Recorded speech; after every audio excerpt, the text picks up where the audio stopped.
지난 시간에 여러분 선생님과 1930년대를 대표할 수 있다고 말하기 좀 어렵지만 30년대를 반영하고 있는 소설 한 편 공부했죠? 뭐 봤지? 과제까지 다 제출했나요? 네. 오늘은 30년대에 쓰여진 시를 한 편 보도록 할 겁니다. 어떤 시가 있을지 살펴볼 건데 여러분 좋아하는 시인이 혹시 있나요? 나태주. 나태주 시인 좋아해? 여기 계시잖아. 정지용이요. 어? 정지용. 정지용 시인 좋아해? 왜? 저희 고장 출신이십니다. 어? 녹천 사람이야? 네. 오, 녹천 사람이야? 야, 안 그래도 내가 시인들의 시인 하면 제일 먼저 꼽을 사람이 바로 정지용이었어. 옥천의 자랑. 옥천의 자랑이야. 예. 맞아. 정지용 시인 하면은 많은 시인들을 발굴한 시인으로 유명해. 본인도 굉장히 뛰어난 시인이기도 해요. 여러분 알까 모르겠는데 청록파라고 알아요? 박목월, 조지문, 박두진, 청록파라는 시인들 알아요? 네. 그 시인들의 스승이기도 하고. 아무튼 시인들의 시인이죠. 여러분 또 좋아하는 시인 또 누가 있을까? 윤동주 시인도 나오죠. 그렇죠? 윤동주 시인도 우리 국민들이 가장 좋아하는 시인. 근데 시인들이 정말 좋아하는 시인 꼽으라고 하면 진짜 조사를 하면 김소월도 나오는데 이분이 많이 나옵니다. 바로 오늘 공부하게 될 분이기도 합니다. 바로 누구야? 백석 시인입니다. 들어봤어요? 네. 백석 시인 시 혹시 아는 거 있어요? 수라. 수라. 또 모닥불. 모닥불도 알아? 또 중학교 때 배운 거 있어요? 수라 중학교 때 배웠을 것 같은데. 맞지? 모닥불도 중학교 때 배웠어? 아무튼 백석 시인 여러분 뭐 여러 가지 시를 알고 있는 것 같은데 오늘은 선생님이 백석 시인의 시 중에 정말 선생님이 좋아하는 시 한 편 같이 보도록 하겠습니다. 그 전에 30년대 활동했던 백석 시인이기 때문에 30년대 문학은 어떤 문학들이 많이 유행을 했는지 먼저 소개를 좀 간단히 하도록 하겠습니다. 선생님이 20년대 문학도 이런 방식으로 소개했었거든요. 1920년대는 퇴폐적 낭만주의라고 하는 것이 유행했다고 했었어요. 기억납니까? 네. 퇴폐적 낭만주의 그리고 카프라고 하는 사회주의, 계급주의 문학을 하는 단체가 있었다. 이런 소개를 했었는데 30년대부터는 여러분 이 세 글자를 기억해두면 좋아요. 모서리 이것은 앞글자만 딴 거거든요. 모더니즘, 서정주의, 리얼리즘 세 가지 흐름이 있었다라는 겁니다. 모더니즘이라는 말 많이 들어봤죠, 여러분? 모던이 뭐야? 현대적인 뭐 그런 뜻이죠, 그치? 현대라는 뜻이잖아요. 모더니즘이라고 하는 것에 대해서 먼저 소개를 하도록 하겠습니다. 가장 여러분 낯설 수도 있거든요. 오른쪽 이번 아까 옥천의 자랑 정지용 시인이고요. 이분 누군지 알아요? 왼쪽에 이분 누군지 알아요? 아니야. 여러분 이름 들으면 다 알아. 바로 이상입니다. 이상 알죠? 이상하면 여러분 대표적으로 떠오르는 작품 뭐 있어? 날개. 날개라고 하는 소설이 떠오르죠. 그리고 이분이 바로 옥천의 자랑 정지용 시인인데 이상이 대표적인 모더니즘 시인이에요. 이상이 쓴 시 실제 그 당시에 실렸던 시 그대로 가져왔는데 시 제목이 뭐냐면 혹시 알아요? 조감도야? 조인데 이거 하나 지금 빠져 있어. 조에서 마치 하나 빠지면 오가 돼. 까마귀 오잖아. 오감도라는 시예요. 오감도라는 시인데 혹시 알아요? 아예 나오는 거지. 여러분 문학적인 어떤 상식이 풍부하네 상반이. 상반이 좀 풍부한 것 같아요. 자, 오감도 시 제1호야. 1편이 바로 이런 내용입니다. 13인의 아해가 도로로 질주하오. 무슨 말인지 모르겠어. 그치? 제1의 아해가 무섭다고 그리고 제2의 아해가 무섭다고 그리고 이렇게 해서 제13의 아해가 무섭다고 그리고 지금 무섭다고 그런다는 것을 계속 반복하고 있어요. 무슨 말인지 알아들어요? 못 알아들어요? 못 알아듣겠어. 그치? 굉장히 난해해. 그 이유가 무엇이냐면요. 시라고 하는 것이 그 근원을 우리가 뚫고 들어가 보면 기본적으로 시는 서정이라고 이야기하거든요. 서정이 무슨 뜻이에요? 그치, 정서야. 내 감정을 풀어낸다는 뜻이에요.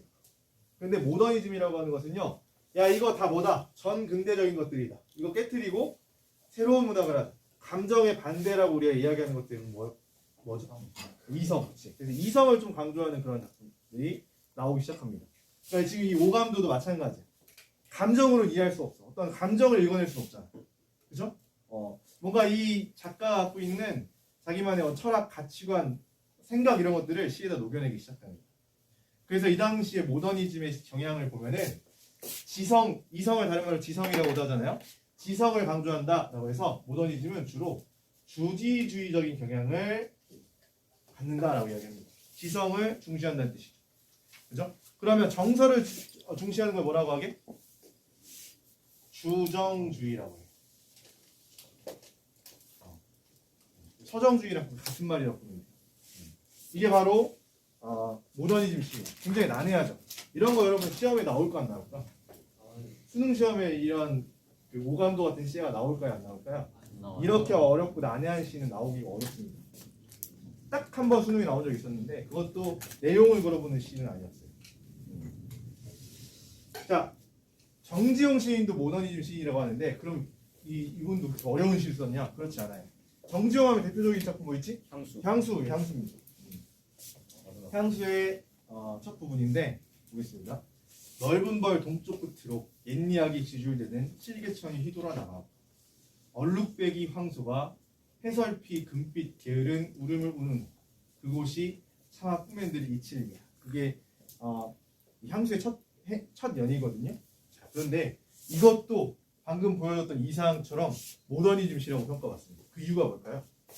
이건 왜 모더니즘 시일까요? 바로 이걸 강조하고 있기 때문에. 자, 그냥 단순히 어떤 감정을 보여주는 것보다는 이건 어떤 느낌이냐면 마치 한 폭 그 고향의 어떤 모양 그 어떤 풍경을 묘사하는 것 같지 않니? 마음속에 이 시를 읽어보면 언어로 표현되어 있지만 마음속에 황소가 게으르게 울고 있고, 그렇지? 실개천이 막 휘돌아나가고 있는 것이 마음속에 풍경으로 그려지잖아요. 이미지가 생성되잖아. 마음속에 생기는 이미지를 뭐라고 하냐면 심상이라고 합니다. 그런 이미지를 강조하는 것 또한 모더니즘에 들어가요. 그 전의 시대는 그냥 감정보적인 것들을 강조했단 말이야. 그지? 20년대만 해도 말했지만 그 감정이 극대화되다 보니까 퇴폐적 낭만주의 이런 것들이 유행하게 됐어. 그런 것들을 깨뜨리고 뭐가 나온 거예요? 모더니즘이라고 하는 것이 등장했다. 이미지를 강조하는 거 뭐라고 한다? 이미지. 이게 모더니즘의 큰 흐름이었어요. 물론 여러분 이런 거 막 외울 필요 있어 없어?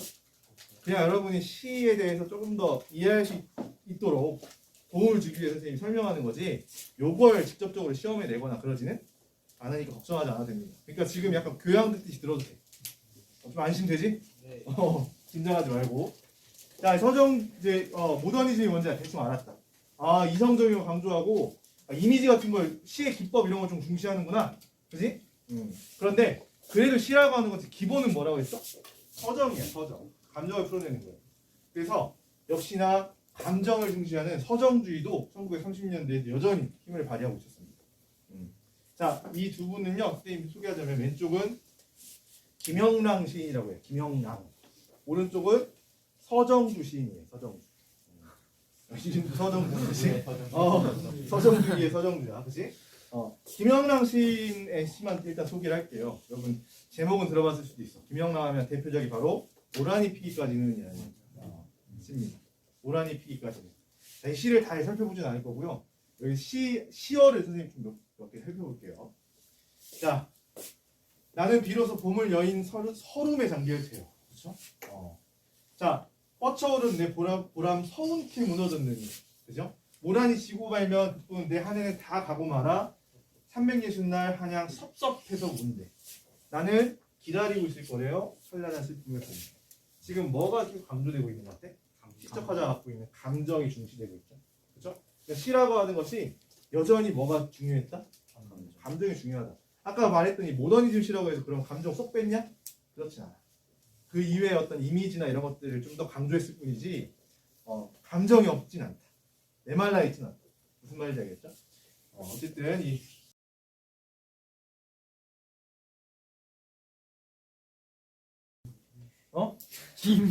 뭐라고? 김구래요. 김군 안경 쓰면 이네 다 구구나. 윤종신 누구야? 이거는 이용학이라는 시인이에요. 이용학이라는 시인.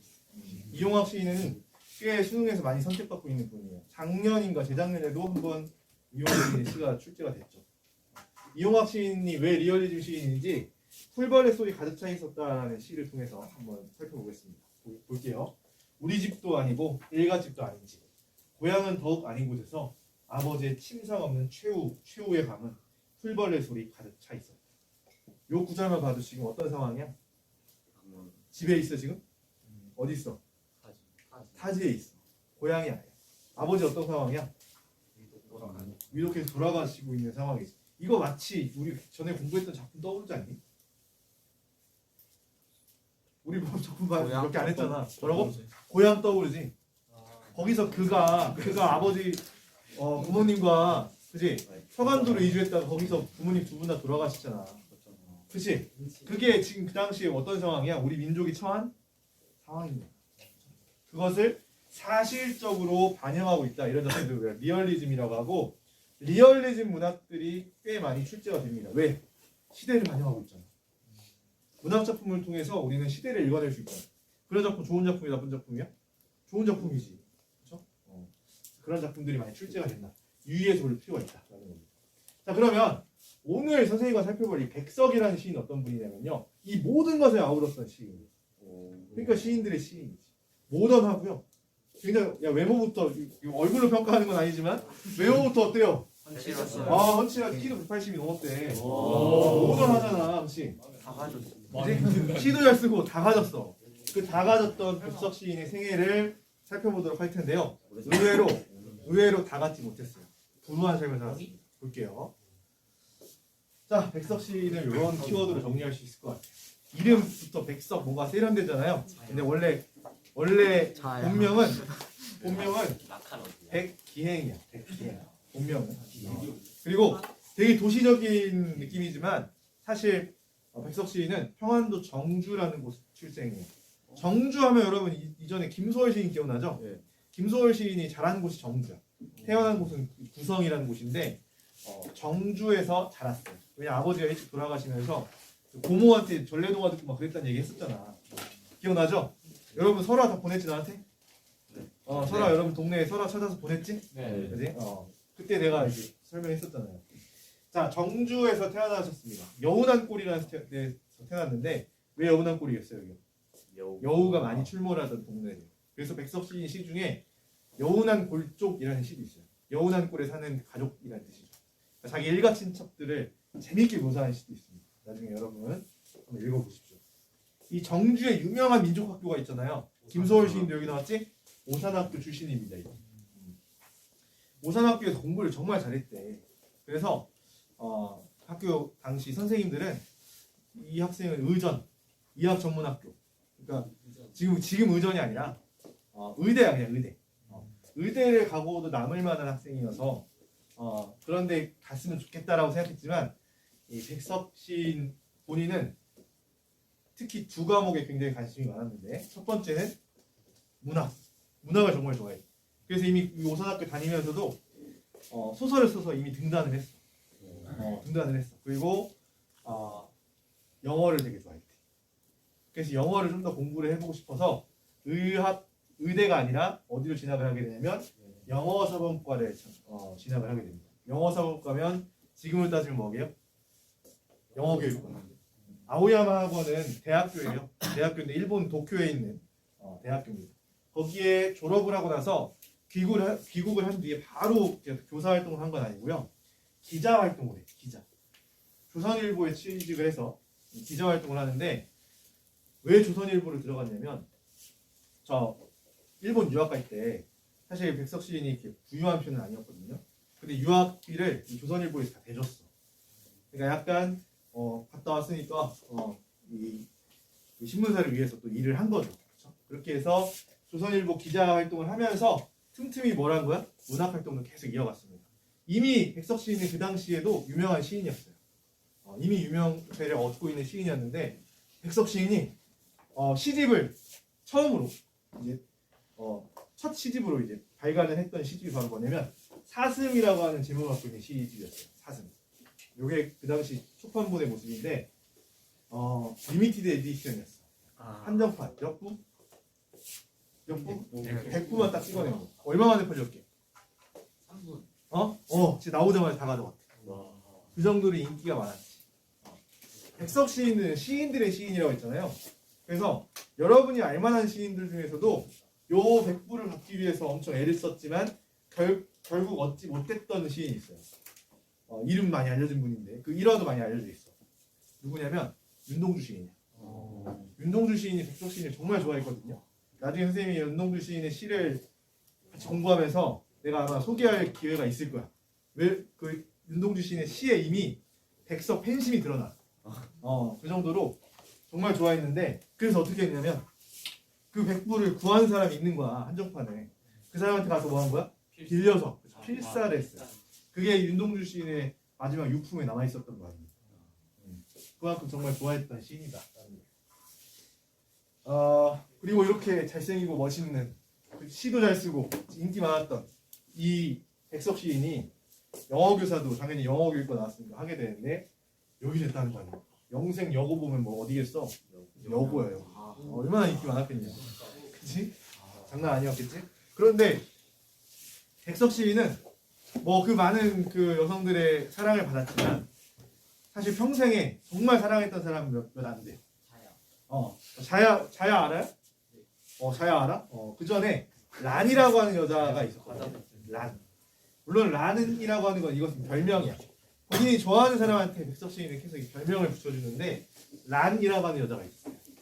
이 란이라고 하는 여자를 어떻게 알게 됐냐면 그 당시 이화 여고보를 다니고 있었던 학생인데 신현중이라고 하는 기자 친구가 있었어요. 기자 친구를 통해서 알게 된 거예요. 물론 소개팅을 해줬다 이건 아니고 겸사겸사해서 만나서 알게 된 이 여자님 백석 시인이 한눈에 반해요. 그래서 어느 정도로 그 란이라고 하는 걸 좋아했냐면 지금도 통영 여러분 되게 멀거든요. 통영이 어디야? 경남. 경남 거제 옆이잖아. 그치? 그 통영까지 지금도 여러분 차 타고 가면 공주에 차 타고 가면은 4시간 이상 걸려. 그치? 엄청 멀어. 그런데 거기까지 찾아가고 그치? 그랬던 거 아닙니까? 그 정도로 굉장히 좋아했던 합니다. 근데 그 사랑이 이루어졌을까요? 이루어지지 않았을까요?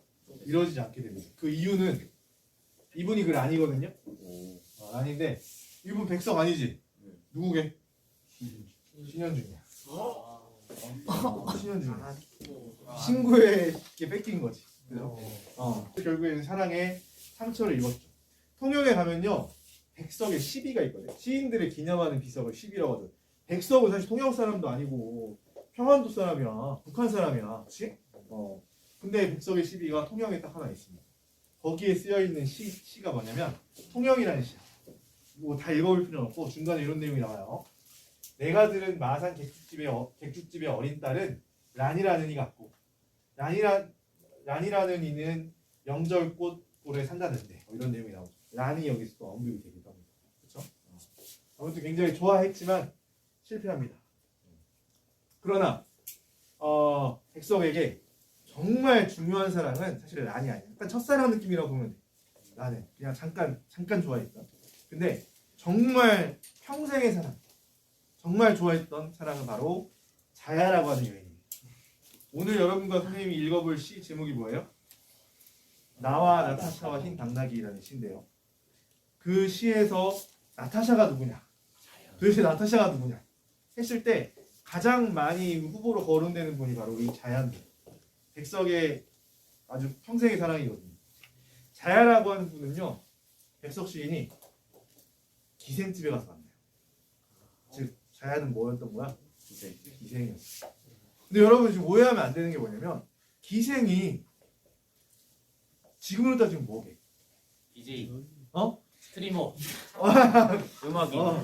낮고 밤이 물 먹고. 근데 일단 다 맞다고 봐야 돼. 연예인입니다. 놀란. 그러니까 가수, 그지? 그러니까 보면은 노래를 되게 잘하는 가객이라고 해요. 그런 가수도 있고요. 춤을 되게 잘 추기도 해요. 그러니까 우리가 막 아무리 거기 손님들이라고 해서 그 기생을 함부로 할 수 있어 없어요? 못해. 야, 황진이 아무도 어떻게 못했어. 황진이 굉장히 유명한 조선시대 기생이었잖아요. 함부로 못해. 그분은 연예인이야, 연예인. 식량 소환함 그 일부. 아무튼 자야도 그런 존재였어요. 굉장히 유명한 그런 기생이었는데 서로 사랑에 빠집니다. 이 자야의 본명은 김영한이야. 자야는 이 여러분 자시 알아? 자시. 자축인묘 진사오미 네. 할 때 옛날 시간 자시. 그 자시 밤이라는 뜻이야. 그러니까 굉장히 분위기 좋은 밤 그런 뜻으로 자야라고 하는 별명을 백석이 붙여줬죠. 그런데 이번에는 누구 집에서 반대하는 줄 알아? 백석 집에서 반대하지. 백석 집에서 반대하지. 아이, 야, 너 이렇게 멀쩡하고 공부도 많이 했는데 기생이랑 어떻게 결혼하겠다고? 집에서 반대하는 거지. 그래서 어느 정도냐면 백석을 그냥 결혼시켜버려. 다른 사람이랑. 굉장히 고통스럽겠죠? 그렇죠? 그래서 백석이 나랑 같이 만주로 떠납시다. 나랑 그냥 그거 알잖아. 사랑의 도피. 도망갑시다 하는데 자야가 이번에 백석을 밀어냅니다. 왜? 당신은 나 같은 사람 만날 사람 아니야. 그래서 결국에는 백석과 헤어지게 되는데 자야는 평생 그래서 혼자 살게 돼요. 90몇 년도가 돌아가신 걸로 알고 있거든요. 몇 년? 90몇 년도? 아무튼 돌아가시게 됐는데 이 자야가 나중에 그 기생집 나중에 요정이 돼. 요정이 뭔지 알아요? 이거 킹커메디 같다는 얘기는 아니고 큰 술집이야. 큰 술집. 정치인들 오고 막 거물 여러 영화에서 보는 그런 데 있잖아. 그지? 그런 요정의 주인이 됩니다. 어마어마하게 부자야. 어마어마하게 부자가 되는데 자야가 마지막에 뭐 자식이 있어 뭐가 있어 물려줄 사람이 없잖아. 근데 이거를 여러분 무소유라는 그 스피리추가 알아요? 누가 썼어? 법정 스님이 썼잖아. 법정 스님한테 시주합니다. 그래서 지금도 서울 성북인가? 나 정확하게 그 위치는 모르겠어요. 길상사라고 하는 절이 바로 백석과 자야가 사랑을 했었던 그 기생집 요정이 지금도 남아 있어요. 가면 백석에 대한 뭐 그런 어떤 시비나 흔적들이 거기에 곳곳에 있습니다. 아무튼 그랬어요. 백석 시인은요. 그 이후에 이제 30년대 정말 힘들 때 만주 유랑하거든요. 그때 수라라는 시 공부했다고 했지. 수라라는 시도 보면은 어떤 우리 민족의 뿔뿔이 흩어지는 그지? 공동체의 와해 이런 거에 대한 안타까움을 담고 있는 그런 시인데 실제로 본인이 경험한 거야. 만주 유랑하고 뭐 하면서 정말 힘들게 살았습니다. 힘들게 살았어요. 백석 시인 하면은 선생님이 좋아하는 시가 여러 개가 있는데 그 중에 하나 바로 국수라는 시거든요. 국수가 뭐야? 먹는 거지? 그치? 근데 여러분 국수 하면은 우리는 흔히 잔치국수 이런 거 떠올리잖아. 칼국수나. 근데 백석 시인의 국수라는 시는 냉면이야. 자, 선생님 좀 앞부분만 좀 읽어볼게요. 이 반가운 것은 무엇인가? 이 희수무례하고 부드럽고 수수하고 슴슴한 것은 무엇인가? 겨울밤 찡하니 익은 동치미국을 좋아하고 얼얼한 댕춧가루를 좋아하고 싱싱한 상추의 고기를 좋아하고 지금 입에 침 막 고이죠? 그지? 말만 들어도 침이 고이는 이 시. 이 시는요 사실 문장이라고 하는 잡지에 실렸거든요. 문장. 거기에 소개된 시인데 문장이라는 잡지가 1930년대 마지막까지 남아있었던 우리 한글 잡지예요. 한글 잡지. 그게 폐간되면서 앞으로 그 문학활동은 다 일본어로 해야만 했어요. 그 문장이라는 잡지에 마지막에 실렸던 바로 작품이 국수예요. 근데 이게 뭐 그러면 어떤 반일, 어떤 항일의 감정이 담겨있나? 전혀 그렇지 않죠. 근데 이게 의미가 있는 이유가 뭐냐면요. 선생님은 여기서 백석의 몸부림이 느껴져. 무슨 몸부림이 느껴지냐면 시어들 보세요. 시어들. 일부러 막 쓴 것 같지 않아? 희수모래, 슴슴, 동치미국, 그치? 그치? 삿방, 자욱한, 더욱한 이런 시어들. 뭘 남기고 싶었던 것 같아? 우리 아름다운 언어들, 우리 아름다운 식문화, 그렇죠? 그런 것들을 남기고 싶어하는 그런 시인의 마음이 느껴져서 국수라는 시도 참 좋아합니다. 백석 시인은요, 왜 시인들이 정말 좋아하냐면요, 아까 말했던 그 모든 걸 아우렀던 시인. 그러면서 두 가지 토끼를 잡았는데 뭐냐면 소속성. 막 평안도 사투리나 이런 우리 문화 이런 것들을 정말 자유자재로 다루면서 또 모던한 느낌도 들어요. 아까 그 국수란 시 읽으면서 침 고이잖아. 진짜 냉면 막 떠오르고, 그렇지? 그 이유가 뭐냐면 미각적 심상을 엄청 자극하고 있거든. 그렇지? 이미지즘의 시, 모더니티를 또 갖추고 있기도 하고. 그런데 백석 시인 이렇게 대단하고 아주 훌륭한 시인들의 시인인데 80년대까지만 해도 이분에 대한 언급도 어려웠어. 왜일까요? 북한뿐이었기 때문에. 그럼 선생님 백석 안 되네. 이거 공산주의자네. 백석은 공산주의자 아니에요. 공산주의자 아닙니다. 분류하자면 자본주의자에 가까울 거야. 근데 백석 시인은 고향이 어디야? 평안도 정주. 그래서 남북이 분단될 때 그냥 정주에 계셨어. 그러다 보니까 자연스레 북한풍이 됐는데 북한에서 문학으로 활동하려면 그 문학의 주제가 뭐가 돼야 돼요? 그렇지. 그 김일성, 그렇지. 김정일에 대한 찬양, 사회주의에 대한 찬양을 담고 있어야 되는데 백석 시인은 어떤 시인이었냐면 순수한 순수 문인이었단 말이야. 문학을 더 이상 할 수 있었을까요?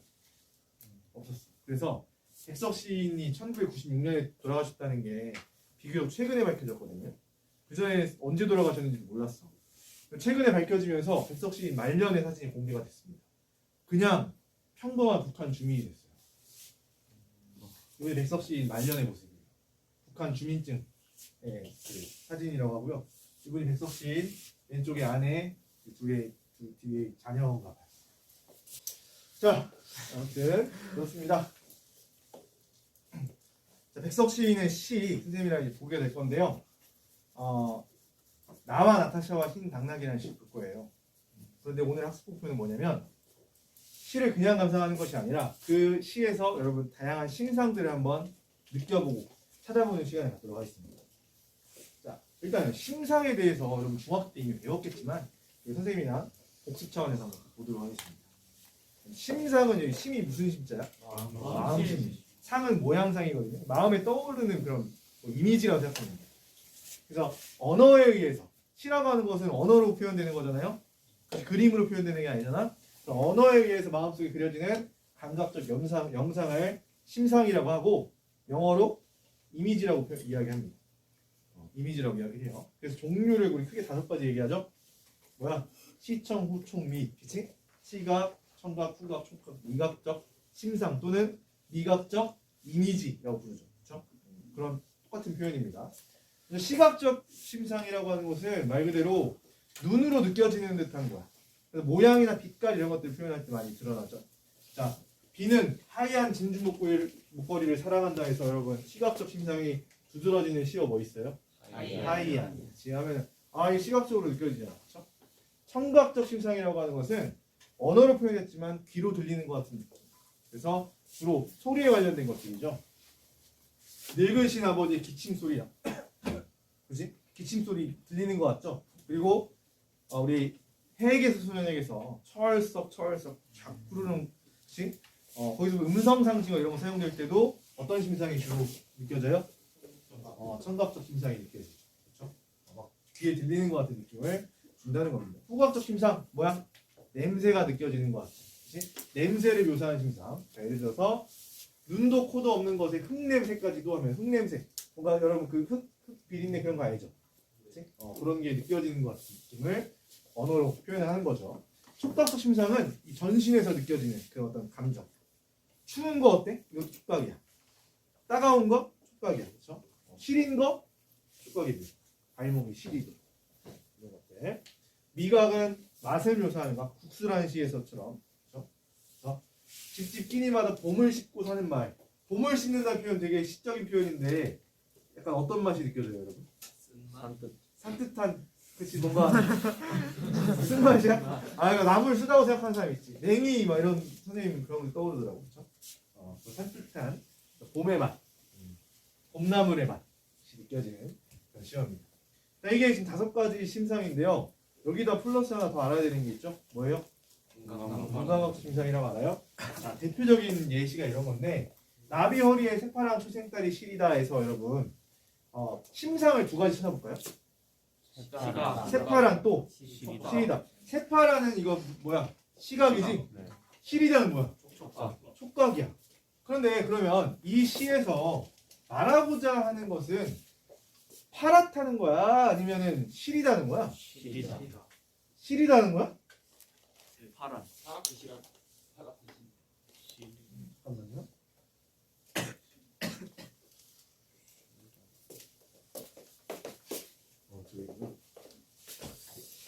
어. 지금 뭘 묘사하는 거야? 뭘 묘사하고 있는 거야? 나비 허리. 초생딸 묘사하고 있는 거 아니야? 네. 나비 허리에 이렇게 초생딸이 걸쳐 있는 모습을 지금 묘사하는 거잖아. 그래서 그럼 초생딸이 지금 차가운 게 느껴져요, 여러분? 아니요. 뭐가 느껴져? 파란 건 느껴지잖아. 파라니까 약간 어떤 느낌까지 들어? 차갑다는 느낌까지 들게 되는 거야. 그러니까 원래 느꼈던 심상은 뭐야? 파란 걸 본 거야. 근데 이게 어디로 전이가 됐어? 시대라고 하는 촉각으로 전이가 됐지. 공간각적 표현이라고 하는 것은 이렇게 하나의 심상이 다른 심상으로 전이가 될 때 우리가 공간각적 심상이라고 이야기를 합니다. 이해됐나요? 그렇죠? 시각의 촉각과 감각의 전이 이렇게 표현합니다. 하나의 감각을 다른 종류의 감각으로 전이하여 표현하는 심상, 이 공간각적 심상의 정의고요. 혹시 그럼 이건 어떨까? 맵고 빨간 떡볶이. 맵다 뭐야? 미각이지. 빨간 시각이지. 이것도 그러면 공간각이에요? 아니지. 왜? 뭐가 없기 때문에? 전이가 없잖아. 이것은 그냥 이 떡볶이라고 하는 대상이 갖고 있는 속성을 나열한 것뿐이야. 이런 심상을 우리 뭐라고 하게? 이런 건 그냥 복합적 심상이라고 해. 심상이 여러 개 있다. 이게 공간각이 아니다. 이해됐죠? 자 그러면 시 보겠습니다. 나와 나타샤와 흰 당나귀 한번 살펴보겠습니다. 낭송해 볼게요. 나와 나타샤와 흰 당나귀. 가난한 내가 아름다운 나타샤를 사랑해서 오늘 밤은 푹푹 눈이 날린다. 나타샤를 사랑은 하고 눈은 푹푹 날리고 나는 혼자 쓸쓸히 앉아 소주를 마신다. 소주를 마시며 생각한다. 나타샤와 나는 눈이 푹푹 쌓이는 밤 흰 당나귀를 타고 산골로 가자. 출출이 우는 깊은 산골로가 마가리에 살자. 눈은 푹푹 나리고 나는 나타샤를 생각하고 나타샤가 아니 올 리 없다. 언제 벌써 내 속에 고조고니와 이야기한다. 산골로 가는 것은 세상한테 치는 것이 아니다. 세상 같은 건 더러워 버리는 것이다. 눈은 푹푹 나리고 아름다운 나타샤는 나를 사랑하고 어디서 흰 당나귀도 오늘 밤이 좋아서 응앙응앙 울 것이다. 자, 이게 구석 시인의 나와 나타샤와 흰 당나귀. 그럼 나타샤 어느 나라 사람 같아요? 인도니아. 일본. 일본 이름이야? 나타샤가? 러시아 느낌이지? 그지? 물론 지금 이 시국에 적절치 않은 거 아닙니다만은 나타샤는 약간 어쨌든 유럽의 이름이에요. 그죠? 근데 그러면 배석 시인이 그러면 진짜 그 유럽 사람을 사랑했던 걸까? 아니요. 그게 아니라 만약에 나타샤를 나와 옥자와 흰 단다기가 어때? 그런 이 느낌이 안 들죠? 나타샤 하면 약간 어때? 백인의 느낌이 좀 들고 왠지 금발이나 좀 하얀 머리일 것 같고 그죠? 그런 신비로운 느낌을 준단 말이야. 그리고 이 시 전체적인 이 색깔이 어때요? 하얀 느낌이 들잖아. 당나귀조차 어떤 색깔이야? 흰 당나귀라고 나오잖아요. 그 어떤 이미지의 조응을 위해서 굳이 옥자가 아니라 뭘 쓴 거야? 나타샤를 쓴 거야. 보겠습니다. 시적 화자의 상황이 벌써 첫 행이 나와요. 어떻대요?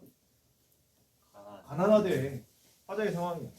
그죠? 그런 내가 지금 어때? 나타샤를 사랑해. 나타샤는 어떤 존재냐면요. 화자가 지향하는 대상이에요. 진짜 그 사람일 수도 있고요. 아니면 진짜 지향점일 수도 있어요. 이상향일 수도 있어요. 그죠? 아무튼 사랑하는데 이 나타샤라고 하는 이름이 굉장히 이국적이죠. 그래서 이국적인 이 이름을 쓰면서 우리한테 주는 효과는 뭐냐면 신비감을 줘. 옥자, 옥순 이렇게 하는 것보다 어때? 신비로운 느낌이잖아요. 그죠? 좀 미지의 세계 같잖아. 그래서 그런 느낌을 준다. 오늘 밤은 푹푹 눈이 날린다고 했는데 푹푹 이거 뭐라고 해? 음성상징어라고 한다 했지? 그렇죠? 음성상징어. 눈이 날린다고 했는데 이 눈이라고 하는 요 이미지가 어때요? 하얀색 이미지죠? 그렇죠? 그래서 이 시 전체적으로 이 하얀 이미지를 주는데 시각적 심상이 사용되고 있다. 라는 거.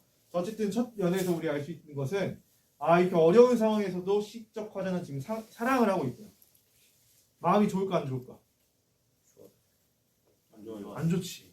그죠? 내가 좀 더 여유로운 상황에 사랑하는 것보다 힘들 거 아니에요. 그래서 두 번째 연 이어서 보겠습니다. 나타샤를 사랑은 하는데 눈은 푹푹 날려. 여기서 눈이 내린다는 것은 어떤 의미를 가질까요? 고난. 그렇지, 고난이야. 시적 화자가 갖고 있는 어떤 처한 상황, 시련, 고난 이런 것들을 의미한다고 보는 게 맥락상 좋을 것 같아요. 사랑하지만 지금 힘든 거야. 그래서 내가 할 수 있는 건 뭐밖에 없대요? 혼자 쓸쓸히 앉아 뭘 마신대요? 소주를 마신답니다. 그러니까 어떻게 보면 유일하게 내 위안을 해주는, 고독을 달래주는 수단이 바로 소주인 거예요. 그렇죠? 힘들 때 술 마시는 거 여러분 드라마나 영화에서 많이 봤잖아. 그렇죠? 소주를 마시면서 생각한다. 나타샤와 나는 눈이 푹푹 쌓이는 밤 흰 당나귀를 타고, 여기서 눈이 푹푹 쌓이는 밤도 얘랑 마찬가지로 보면 돼요. 힘든 상황이지. 그죠? 시련을 의미한다고 볼 수 있어요. 근데 뭘 타고 간대요? 흰 당나귀야. 그냥 뭐 말, 소 이런 것도 아니고 뭐야? 흰 당나귀여야만 해. 근데 흰 당나귀는 뭐랑 이미지가 되게 비슷해? 눈이랑도 비슷하고 나타샤이랑도 비슷하고 하얀색이어야 돼. 그렇죠? 그 이유는 뭐냐면 눈이 갖고 있는, 나타샤가 갖고 있는 그 순수한 느낌을 줘야 돼요. 소, 막 검은 소를 타고 하면 어때? 그 느낌 안 나. 그렇죠? 순수한 존재로서 지금 그리고 있다. 눈과 같다. 시각적 심상을 마련하고 있다. 근데 어디로 간대요? 지금 시적 화자가 가고 싶은데 지금 드러나죠? 어디로 가지? 산골로 가죠. 산골은 여러분 뭐와 대비되는 곳이야? 속세와 대비되는 곳이야. 세상과 단절된 공간이야. 그죠? 그런데 화자가 지향하는 곳이에요. 즉 달리 말하면 세상을 지금 어때? 싫어해. 마치 옛날 조선시대에 여러분 그런 작품들 같아. 상춘곡 이런 거 봤어요? 그지? 홍진의 묻힌 분내 그 시작하든지.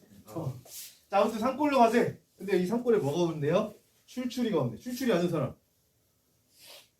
출출이 알면 간첩. 그지? 왜냐면 이거 어디 말이야? 평안도 방언이에요. 마가리도 뭐야? 마가리. 마가리도 방언이에요. 뭐냐면 각각 뱁새와 오두막이라는 뜻이에요. 뱁새 오두막. 근데 이제 뭐 좋은 집 산골에서 별장 짓고 살자가 아니라 오두막에 살자는 거야. 그지? 즉 대단한 걸 말하지 않아. 뭘 말해? 그냥 소박한 삶. 뭐만 있으면 되게. 시적 화자한테 뭐만 있으면 되게. 나타샤만 있으면 돼. 나타샤는 그럼 뭐야? 사랑만 있으면 돼. 나타샤라는 존재만 있으면 돼. 그러면 내가 가난해도 괜찮아. 그게 바로 화자의 소망입니다. 다음 볼게요. 눈은 푹푹 나리고 여전히 눈은 내리고 있습니다. 나는 나타샤를 생각하고 나타샤가 아니올 리 없다. 화자가 강력하게 믿습니다. 그죠? 화자의 확신이에요.